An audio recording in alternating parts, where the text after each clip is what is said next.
હરે Krishna. કૃષ્ણાસ cuisine ગુજરાતીમાં regular recipe સાથે આપનું હાર્દિક સ્વાગત કરું છું.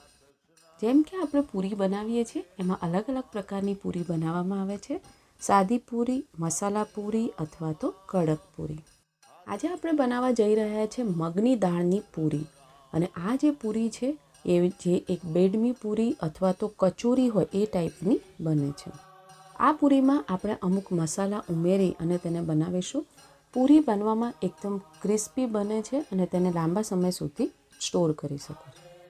જેમ કે સન્ડે ફીસ્ટ હોય કે કોઈ હાઉસ પ્રોગ્રામ હોય કે પછી પ્રસાદ વિતરણ હોય તેમાં આ પૂરીને બનાવાય છે. તો ચાલો આપણે ઠાકોરજી માટે બનાવવાનું શરૂ કરીએ. સૌપ્રથમ આપણે અડધો કપ જેટલી પીળી મગની દાળ લઈ લઈએ. પાણી ઉમેરી અને તેને એક વખત સાફ કરી લેવી.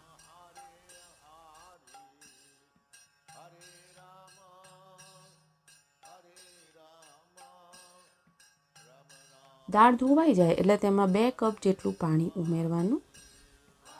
હવે તેને 1 કલાક માટે પલાળી રાખીએ. 1 કલાક થઈ ગઈ છે, ચાલો ચેક કરી લઈએ. દાળ સરસ રીતે પલળી ગઈ છે. બધું પાણી નીકાળી અને તેને મિક્સી જારમાં ટ્રાન્સફર કરી લઈએ. મિક્સી જારમાં લઈ લીધી છે. હવે તેમાં 1 ચમચી જેટલું જીરું, અડધો ઇંચ આદુનો ટુકડો, 2 લીલા મરચાં અને 2 ટેબલસ્પૂન જેટલું પાણી ઉમેરી તેની પેસ્ટ બનાવી લઈએ. પેસ્ટ બનીને તૈયાર છે. આમાં વધુ પાણીનો ઉપયોગ નથી કરવાનો. હવે તેને પરાતમાં લઈ લઈએ. પરાતમાં લઈ લીધી છે. અડધી ચમચી જેટલી હિંગ ઉમેરવાની છે, અડધી ચમચી હળદર, 1 ચમચી લાલ મરચું, 1 ટેબલસ્પૂન જેટલું ધાણા જીરું, 1/2 કપ જેટલો ઝીણો રવો,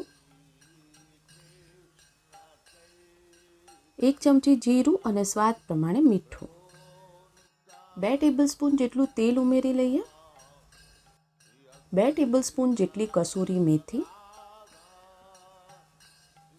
હવે આ બધી વસ્તુઓને સરસ રીતે મિક્સ કરી લઈએ.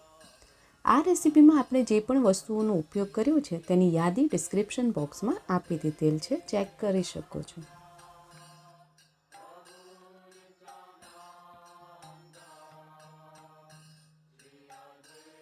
બધું મિક્સ થઈ ગયું છે. 3 ટેબલસ્પૂન જેટલી ઝીણી સમારેલી કોથમીર અને હવે ઘઉંનો લોટ ઉમેરીએ. થોડો થોડો કરી ઉમેરવાનો છે. લોટ બાંધી લઈએ. આ લોટમાં આપણે બિલકુલ બી પાણીનો ઉપયોગ નથી કરવાનો.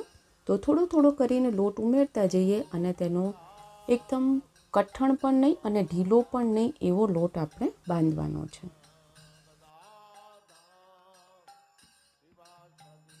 હજી થોડો લોટ ઉમેરીએ.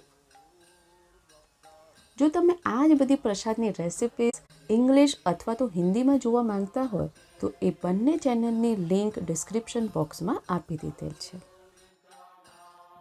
આ લોટ બાંધવા માટે મેં અહીંયા 2.5 કપ જેટલો ઘઉંના લોટનો ઉપયોગ કર્યો છે. તમે તમારી પેસ્ટ કઈ રીતની છે એ પ્રમાણે તેમાં ઉમેરવાનું છે. 1 ચમચી જેટલું તેલ ઉમેરી અને લોટને એકવાર ફરીથી મસળી લઈએ.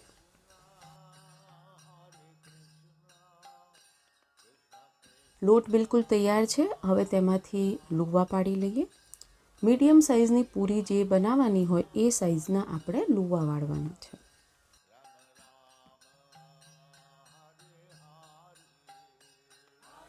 પૂરીને વણી લઈએ. થોડું તેલ લગાવી અને પૂરીને આ રીતે બહુ જાડી પણ નથી વણવાની અને બહુ પતલી પણ નહીં, મીડિયમ સાઇઝની પૂરી વણવાની છે.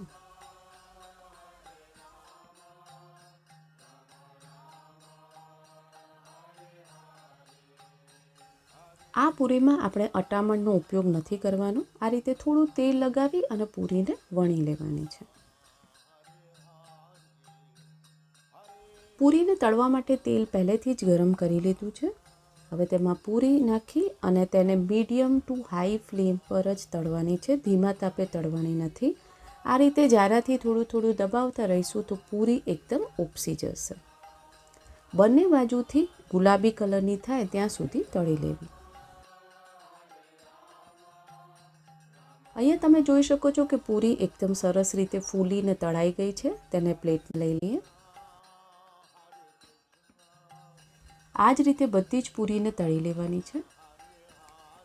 આવી જ બધી અવનવી ઠાકોરજીને ધરાવવાની જે પ્રસાદની રેસિપીઝ છે તે પ્લેલિસ્ટમાં પણ છે, ત્યાં પણ તમે ચેક કરી શકો છો.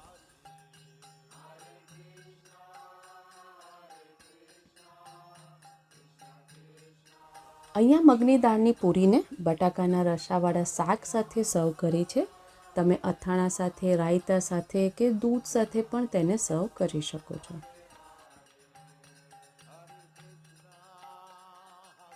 તુલસીપત્ર પધરાવી અને ઠાકોરજીને ભોગ અર્પણ કરીએ.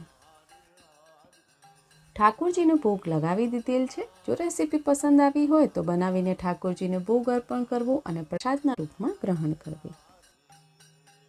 જો તમને પ્રસાદની રેસિપીઝ પસંદ આવતી હોય તો લાઇક, શેર, સબસ્ક્રાઈબ કરો અને બાજુમાં આપેલ બેલ આઇકોન પર ક્લિક કરો, જેથી પ્રસાદની રેસિપીઝ તમને મળતી રહે. ચાલો સાથે મળીને જપીએ હરે કૃષ્ણ, કૃષ્ણ કૃષ્ણ, હરે હરે, હરે રામ, રામ રામ, હરે હરે.